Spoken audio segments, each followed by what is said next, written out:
Je veux vous parler aujourd'hui du fait que vous ne manquez de rien. Parfois, nous nous considérons désavantagés. Si nous avions plus de talent, alors nous pourrions faire quelque chose de plus grand. Si nous avions plus de personnalité, plus de taille, plus d'attirance, alors nous pourrions réaliser nos rêves. Ou si nous avions plus de fonds, plus de ressources, plus d'opportunités, alors nous pourrions surmonter cet obstacle. Mais tant que vous vous considérez comme étant en manque, en déficit, vous trouverez des excuses pour vous contenter de là où vous êtes et être moins que votre meilleur. Le psaume 34 dit « Ceux qui cherchent l'Éternel ne sont privés d'aucun bien. » Dieu vous a donné tout ce dont vous avez besoin pour votre destinée. Il a déjà mis en vous la sagesse, la confiance, la force. Il a déjà aligné les bonnes personnes, les bonnes opportunités, les ressources. C'est déjà là. La question est, reconnaissez-vous ce que vous avez? Utilisez-vous ce que Dieu vous donne ou le négligez-vous parce que cela semble commun, ordinaire? Vous dépréciez-vous parce que vous vous sentez petit, changé, trop petit, de la mauvaise nationalité, pas à la hauteur? Vous devez changer votre état d'esprit. Il ne suffit pas d'avoir foi en Dieu. C'est important. Mais vous devez aller plus loin et avoir foi en ce que Dieu vous a donné. Vous devez croire que vous êtes équipé, habilité, que vos pas sont ordonnés. Voici la clé. Vous n'avez pas besoin d'avoir un grand talent pour faire quelque chose de grand. Si vous utilisez ce que vous avez, Dieu le bénira et vous accomplirez plus que vous ne le pensiez possible. Ce n'est pas nécessairement la quantité d'éducation, la quantité de ressources, la quantité d'amis que vous connaissez qui fait la différence. C'est l'onction sur votre vie. Vous pouvez avoir un talent moyen, mais quand Dieu vous favorise, vous irez plus loin que les gens avec un grand talent. Vous pouvez avoir un problème extraordinaire. Vous êtes en infériorité numérique, encerclé. Mais Dieu peut prendre une solution ordinaire, quelque chose qui semble commun, et faire en sorte que vous soyez victorieux. Ne sous-estimez pas ce que vous avez. Ne négligez pas ce que Dieu vous a donné. L'ennemi aimerait que nous soyons bloqués à penser que nous sommes en déficit. Quand j'aurai plus de fonds, plus de formation, plus d'opportunités, alors je pourrai avancer. Nous attendons plus, alors qu'en fait, tout, ce dont nous avons besoin est déjà là. Regardez autour de vous ce que Dieu vous a donné. Reconnaissez ce que vous avez. Moïse se sentait désavantagé. Il était dans le désert depuis 40 ans, se cachant à cause d'une erreur. Et Dieu est venu à lui dans un buisson ardent, lui a dit d'aller dire au Pharaon de laisser partir les Israélites. Ils avaient été réduits en esclavage pendant de nombreuses années. Moïse a dit « Dieu, il ne m'écoutera pas. Je n'ai aucune influence, pas les bons diplômes. Je ne suis pas un bon orateur. Je bégais. » Il a continué encore et encore, trouvant toutes ses excuses. Dieu lui a dit « Moïse, qu'as-tu dans ta main ?» Moïse a dit « Dieu, ce n'est rien.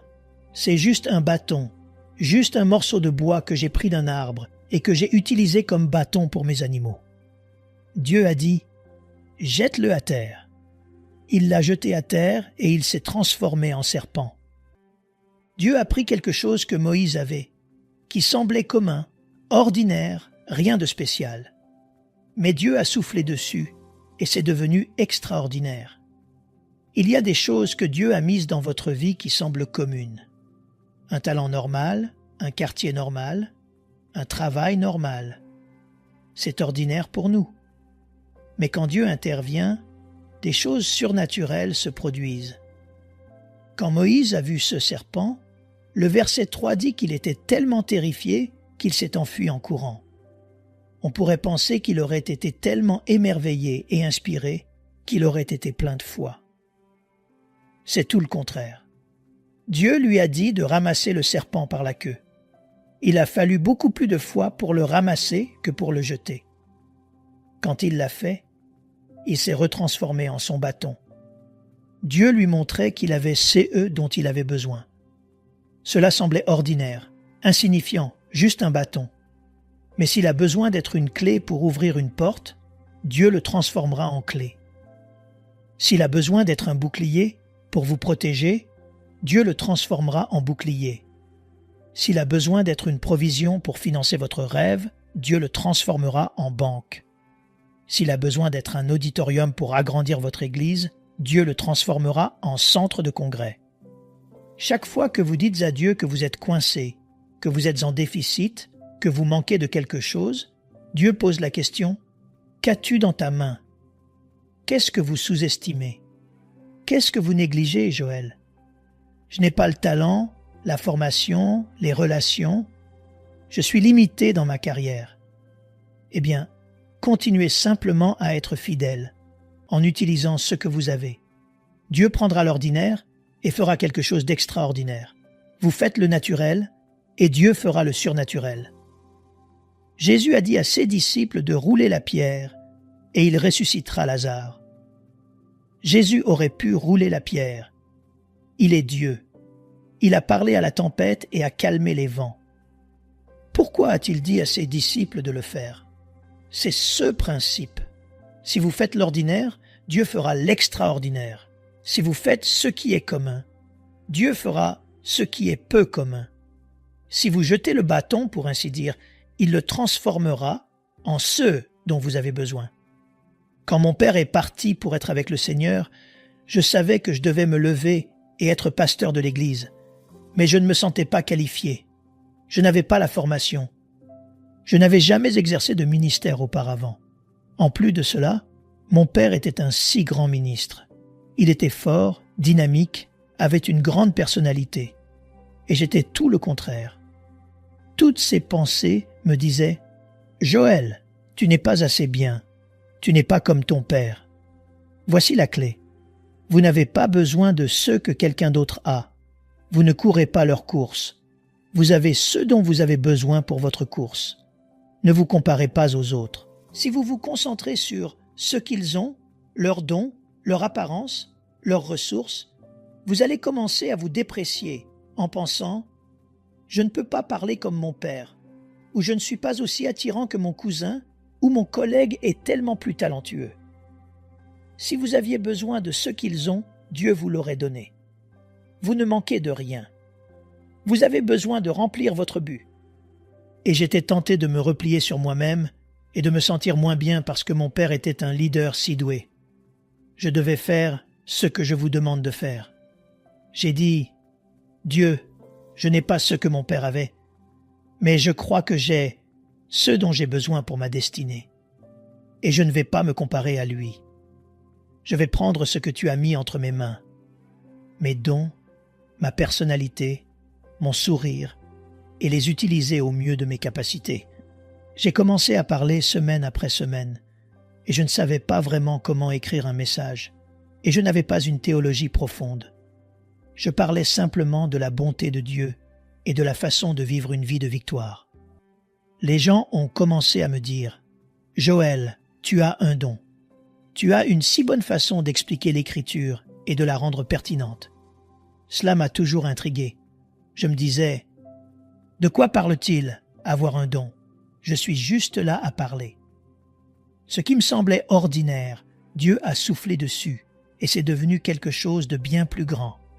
Je n'aurais jamais rêvé d'être pasteur et de parler aux gens du monde entier. Quand vous regardez ce que vous avez, vos compétences, vos talents, votre personnalité, il est facile de penser que c'est ordinaire. C'est juste un bâton de marche. C'est ce que Dieu utilise.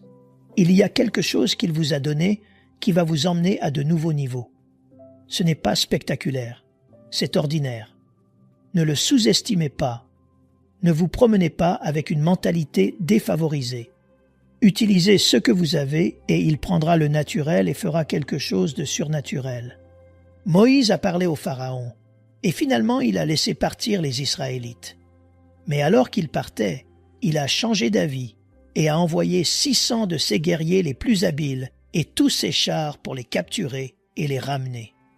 Moïse et les Israélites sont arrivés dans une impasse à la mer Rouge. Ils n'avaient nulle part où aller. les gens ont commencé à se plaindre. « Moïse, pourquoi nous as-tu amenés ici dans le désert pour mourir? Nous aurions préféré rester en Égypte comme esclaves plutôt que de venir ici et d'être tués. » Moïse priait. « Dieu, fais quelque chose de surnaturel. Envoie une armée pour nous sauver.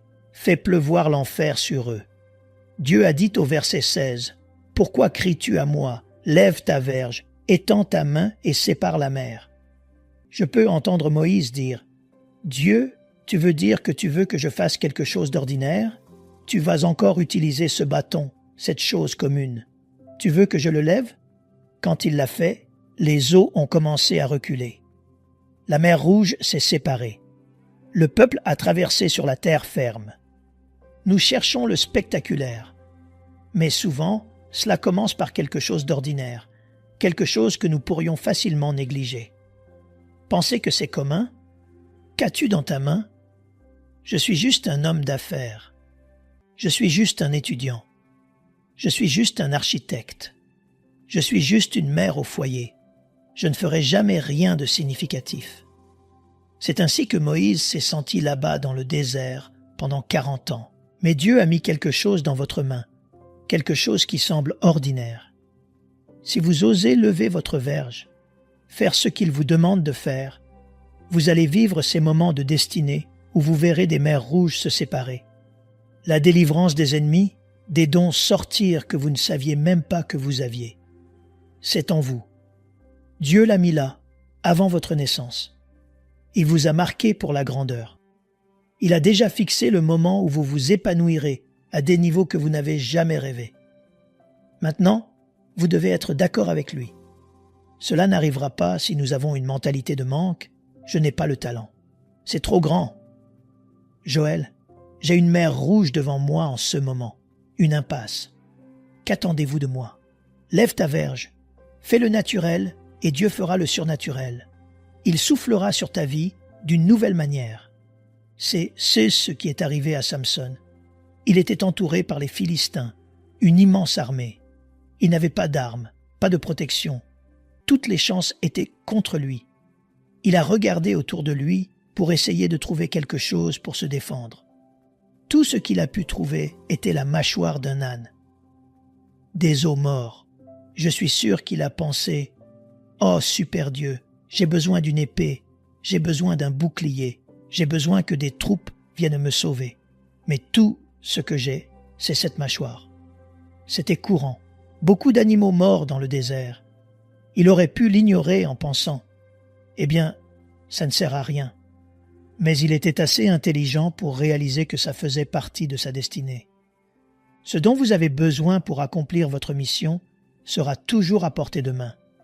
Ce ne sera pas loin où vous ne pourrez pas l'atteindre. Ce sera proche de vous.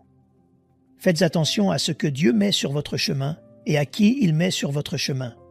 Ce n'est pas là par accident. C'est facile à négliger, à penser « Oh, c'est commun. Cette personne, cette opportunité, cette idée, c'est juste un bâton, Joël. C'est juste la mâchoire d'un âne. » Dieu utilise l'ordinaire pour faire l'extraordinaire.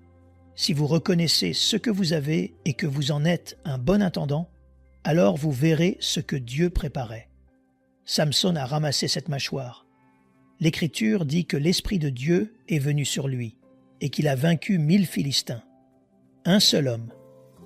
Pas avec un fusil, pas avec une armée, pas avec du feu descendant du ciel, mais avec quelque chose d'ordinaire. Une mâchoire d'âne. Ce que Dieu va faire dans votre vie ne se produira pas toujours de manière spectaculaire, peut-être un peu. Mais la plupart du temps, Dieu va utiliser quelque chose d'ordinaire, quelque chose à portée de main, quelque chose de proche de vous. Dieu a demandé à Moïse, « Qu'as-tu dans ta main? Pas ce que tu souhaites avoir. » Moïse, qu'est-ce que ton voisin a? Qu'est-ce que tu espères qui est loin? Il y a quelque chose de proche de vous. C'est facile à négliger, c'est facile à sous-estimer. Mais Dieu l'a mis là. C'est essentiel pour que vous atteigniez votre destinée. Il y avait une jeune femme nommée Mary Bethune. Née en Caroline du Sud à la fin des années 1800. Elle était la plus jeune de 17 enfants. Ses parents étaient des esclaves. Malgré les chances qui jouaient contre elle, elle a pu obtenir une bonne éducation et même fréquenter l'université. Depuis qu'elle était petite fille, elle avait toujours eu le rêve d'enseigner aux jeunes. Après avoir obtenu son diplôme, elle a envoyé sa candidature à différentes écoles, dans l'espoir d'obtenir un poste d'enseignante. Elle était une étudiante brillante. Vous ne pouviez pas rencontrer une jeune femme plus remarquable. Elle a attendu mois après mois. Malheureusement, personne ne voulait l'embaucher. Elle était déçue, mais elle savait que Dieu avait encore un plan. Que lorsqu'une porte se ferme, Dieu en ouvre toujours une autre. Plutôt que de rester assise, vaincue, elle a décidé de créer sa propre école. Elle n'avait pas de bureau, mais elle avait des boîtes en carton. Elle les a installées comme des bureaux. Elle n'avait pas de stylo, mais elle avait des baies rouges. Dans le champ, chaque soir, elle égouttait le jus pour que les élèves puissent l'utiliser comme encre dans leurs stylos. Après plusieurs années, le collège local a vu ce qui se passait. Ils lui ont demandé de joindre son école à la leur. C'est devenu le Bethune-Cookman College. Elle est devenue la première présidente afro-américaine d'un collège. Dans le naturel, Mary était en déficit. Elle manquait de quelque chose. Une famille pauvre, refusée pour le poste. Pas d'équipement, pas de financement. Cela ne l'a pas arrêtée. Ce dont elle avait besoin était à portée de main. Si c'est hors de portée, vous n'en avez pas besoin. Si vous ne pouvez pas l'obtenir, ce n'était pas censé être le cas. Ne vous asseyez pas dans l'apitoiement sur vous-même. Dieu a quelque chose de mieux. Il a dit, parce que tu lui fais confiance, tu ne manqueras de rien. Si vous en aviez besoin pour votre destinée et que c'était hors de portée, Dieu ne serait pas un Dieu juste. Laissez aller ce qui n'a pas fonctionné et qui n'est pas resté dans votre vie. La promotion que vous n'avez pas obtenue, la façon dont vous n'avez pas été élevé correctement. Rien de tout cela n'a arrêté votre but. Rien de ce que vous avez traversé n'a annulé votre mission. Aucun mauvais coup n'a diminué votre grandeur. Ce dont vous avez besoin est proche de vous. Reconnaissez que ce que vous avez peut sembler commun. Juste des boîtes en carton, juste la mâchoire d'un âne, juste ce bâton, cette verge. Oui, mais quand vous l'utilisez, les mers rouges se séparent, les ennemis sont vaincus, les portes s'ouvriront, des opportunités qui vous propulsent dans votre destinée. Qu'as-tu dans ta main? Y a-t-il quelque chose que vous négligez, qui semble ordinaire, mais quand vous faites le naturel, Dieu fait le surnaturel? Quand vous installez les bureaux en carton, quand vous égouttez l'encre, Dieu apportera le poste de président du collège, plus que vous ne pouvez l'imaginer. Jean, chapitre 6. Une grande foule avait suivi Jésus dans une zone reculée pour l'entendre enseigner. Et la journée était presque terminée, presque sombre. Jésus a dit à ses disciples, « Vous devez nourrir le peuple. Ils sont trop fatigués pour rentrer chez eux affamés. » Ils ont dit en substance, « Tu plaisantes, Jésus? Il y a 15 000 personnes ici. Nous sommes dans le désert. Le Walmart le plus proche est à 300 miles. C'est dimanche. Même le Chick-fil-A n'est pas ouvert. » Ils ont trouvé toutes ces bonnes raisons pour lesquelles c'était impossible. Jésus leur a demandé, « Qu'avez-vous » Ils sont allés dans la foule et sont revenus quelques minutes plus tard en disant, « Tout ce que nous avons pu trouver, c'est le déjeuner de ce petit garçon. Seulement 5 pains et 2 poissons. Mais qu'est-ce que c'est parmi tant de gens ?» C'était une question logique. À quoi va servir ce seul déjeuner alors que nous avons besoin de déjeuner pour 15 000 personnes? Mais Dieu ne vous demande pas de comprendre comment cela va se produire. Il vous demande simplement d'utiliser ce qu'il vous a donné, de ne pas le sous-estimer, de ne pas vivre en pensant que vous êtes en déficit, mais de croire qu'il peut prendre ce qui semble petit et en faire quelque chose de grand. La même chose quand j'ai pris la relève, mon esprit disait « Qu'est-ce que c'est? Parmi tant de gens, Dieu, tout ce que j'ai, c'est 5 pains et 2 poissons. Nous avons besoin de quelque chose de bien plus grand. Plus de talent, plus de sagesse, plus de formation. Dieu ne vous demande pas ce que vous n'avez pas. Il vous demande de lui faire confiance avec ce que vous avez, avec ce qui est à portée de main. Joël, tout ce que j'ai, c'est un petit déjeuner. Dieu peut prendre le petit et le multiplier. Je n'ai qu'une petite foi. Une petite foi peut déplacer une montagne. Je n'ai qu'un bâton de marche. Vous pouvez séparer une mer rouge. Je n'ai que la mâchoire d'un âne, quelque chose que j'ai trouvé tout près. Vous pouvez vaincre une armée. Vous pouvez vaincre le cancer. Vous pouvez briser la dépendance. Vous ne manquez de rien. Vous avez exactement ce dont vous avez besoin. Et parfois, volontairement, Dieu vous laissera être en infériorité numérique. Il laissera la porte se fermer, vous laissera vous sentir non qualifié pour le poste. Il prend ce qui est petit et souffle dessus. Jésus a prié sur les 5 pains et les 2 poissons, et ils se sont multipliés, et ont nourri les 15 000 personnes. De plus, ils avaient 12 paniers pleins de restes. Mais les disciples ont failli se convaincre de ne pas le faire, pensant qu'ils étaient à un trop grand déficit. Mais le déficit est un signe que Dieu est sur le point de faire quelque chose d'incroyable. Maintenant, beaucoup d'entre vous ont été fidèles avec ce que Dieu vous a donné. Allez à l'église, faire plus que ce que vous devez faire. Allez travailler, servir, donner, croire. Vous allez vivre certains de ces moments de destinée où vous verrez Dieu. Soufflez sur votre talent, vous vous élevez à un nouveau niveau. Soufflez sur vos finances et vous entrez dans l'abondance. Soufflez sur votre santé. Ce cancer a disparu. Soufflez sur vos enfants. Ils sont de nouveau sur la bonne voie, accomplissant leur but. Ne vous laissez pas tromper par les faits. Chaque circonstance peut dire que vous êtes en déficit. Vous n'avez que 5 pains et 2 poissons. Vous manquez de talent, de fonds, de confiance. Non, votre temps vient. Vous continuez à faire le naturel en utilisant ce que vous avez. Dieu va intervenir et faire le surnaturel et vous emmener là où vous ne pouvez pas aller seul. 2 Roi, chapitre 4.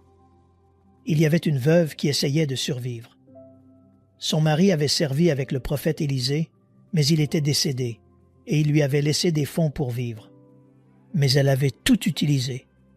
Maintenant, elle ne savait pas comment elle allait s'en sortir. À cette époque, si vous ne pouviez pas payer vos dettes, il prenait les membres de votre famille, et ils devaient travailler pour le paiement. Eh bien, ses créanciers venaient chercher ses 2 fils. Elle était tellement bouleversée qu'elle est allée voir le prophète Élisée pour expliquer ce qui se passait. Élisée lui a dit « Qu'as-tu dans ta maison » Verset 2. Elle a répondu « Rien du tout ». Elle disait « Nous avons terminé, c'est fini, il n'y a rien ici ». Puis elle y a réfléchi et a dit « Attends une minute, rien sauf un petit pot d'huile ». Élisée a dit « C'est tout ce dont nous avons besoin, juste un peu d'huile ». Il lui a dit de sortir et d'emprunter autant de grands récipients vides qu'elle le pouvait. Elle et ses fils sont allés frapper à la porte des voisins, et ils ont rapporté tous ces récipients. Élisée a dit « Maintenant, prends le peu d'huile que tu as et verse-la dans les récipients vides. » Cela n'avait pas de sens, mais elle a obéi. Alors qu'elle le faisait, l'huile ne s'est jamais épuisée. Dieu l'a multipliée. Elle a continué à verser et à verser jusqu'à ce que tous les récipients soient remplis. Elle est allée vendre l'huile, a payé toutes ses dettes et avait de quoi vivre. Mais quand Élisée lui a demandé ce qu'elle avait dans sa maison, au début elle a dit « Rien du tout ». Elle a sous-estimé l'huile. C'était trop petit, pas significatif. Mais la vérité est que c'est tout ce dont Dieu avait besoin.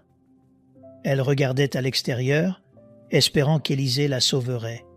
Mais ce dont elle avait besoin était à l'intérieur. C'était à portée de main dans sa maison. Mais c'était commun, ordinaire. Juste un peu d'huile. Cela ne peut rien faire de bien. J'ai un gros problème. Mais quand vous utilisez ce que vous avez, Dieu soufflera dessus. Et certains d'entre nous sont comme cette femme. Qu'as-tu dans ta maison ? Je n'ai rien, Joël. Je ne suis pas si talentueux. Je n'ai pas une bonne personnalité. J'ai un travail correct, ce n'est rien. Si vous saviez seulement ce que Dieu peut faire avec peu. Un petit pot d'huile, le déjeuner d'un petit garçon, une petite foi, un petit talent. Dieu a demandé à Moïse, « Qu'as-tu dans ta main ?» Il a dit quelque chose d'ordinaire. Il a demandé à cette femme, « Qu'as-tu dans ta maison ?» Elle a dit, « Rien du tout. » Les 2 fois, ils avaient ce dont ils avaient besoin.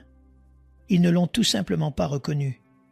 Moïse avait une verge qui séparerait une mer, un bâton dont nous parlerions des milliers d'années plus tard. Cette veuve avait un petit pot d'huile. De l'huile qui la soutiendrait pendant des années, jusqu'à ce que la famine soit terminée. Qu'as-tu dans ta main? Qu'as-tu dans ta maison? Ce dont tu as besoin est proche de toi. C'est à portée de main. Tu ne manques de rien. Tu n'es pas en déficit. Tu es en position de voir la main de Dieu. Faire quelque chose de surnaturel. Maintenant, fais ta part et donne-lui les 5 pains et les 2 poissons, même si cela semble insignifiant. Verse le petit pot d'huile. Lève ta verge. De petits actes d'obéissance mènent à de grands miracles. Plus de pensée. Je suis désavantagé. Je manque de quelque chose. Transformez-le. J'ai tout ce dont j'ai besoin.